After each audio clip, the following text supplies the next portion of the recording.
গত 9ই আগস্ট ভোর রাত্রে কলকাতা আরজি কর মেডিকেল কলেজ হাসপাতালে এক তরুণী ডাক্তারকে ধর্ষণ করে খুন করা হয়।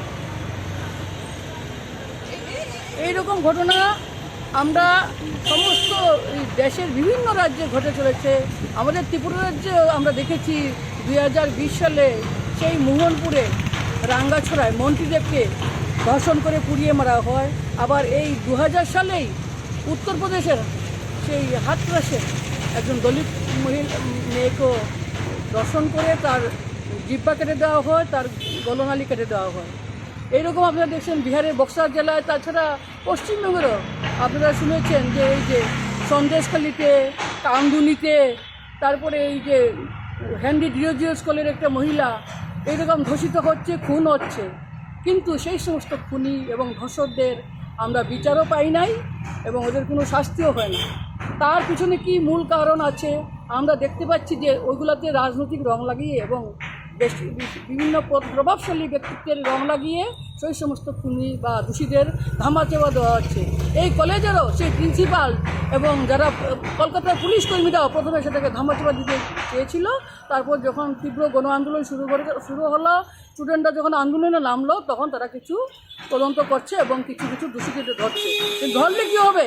আমরা দেখেছিলাম সেই 12 সালে যে অভয়া, এই যে দিল্লিতে যে ঘটেছিল ধর্ষণ কাণ্ড নির্ভয়ার, সেটার বিচার আমরা কবে পেয়েছিলাম? সেই 2000 সালের 19 মার্চে আমরা পেয়েছি। তাহলে একটা এই ধর্ষণ কাণ্ডে যদি 8 বছর 10 বছর আমরা কাটিয়ে দিই, তার পিছনে কী কারণ আছে সেগুলোকে আমাদের তদন্ত করতে হবে। এবং আমরা চাই না এইরকম নারীরা প্রথমত ধর্ষণ হোক এবং পরাধীনভাবে থাকুক। এবং আমরা মুখে মুখে শুনি যে বেটি বাঁচাও, বেটি পড়াও, বিভিন্ন মুখে মুখে সুন্দর সুন্দর বক্তব্য শুনি, কিন্তু কার্যকরের মতো আমাদের সেই সমস্ত ফল পাই না। তাই আমাদের সবার দাবি এই সমস্ত ধর্ষক খুনিদের তদন্ত চাই, বিচার চাই। এবং সেই সঙ্গে আমরা দেখেছি, আমরা কিছুদিন আগে ধর্মনগরে একজন শিক্ষক 9 মাসের মাথায় বিবাহের তাকে খুন করেছে। এবং কিছুদিন আগে আপনারা দেখেছেন আমাদের উদয়পুরে সেই সমস্ত একজন শিক্ষককে কীভাবে পিটিয়ে মারা হয়েছে অভিজিৎ দে। সেই সমস্ত ওদেরও আমাদের তদন্ত চাই, বিচার চাই এবং দোষীদের অতি দ্রুত বিচার চাই, শাস্তি চাই।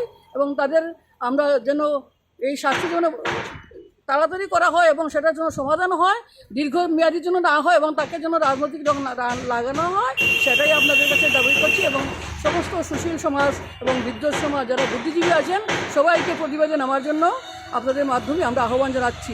এবং আমরা নারীদের মুক্তি চাই, আমরা স্বাধীনভাবে বাঁচতে চাই, এটা শোষণ মুক্ত, ভেদাভেদ মুক্ত এই সমস্ত আমরা একটা সমাজ ব্যবস্থা চাই। আমরা মুখে মুখে বলি আমরা রাজনৈতিক গণতন্ত্র, কিন্তু কোথায় গণতন্ত্র?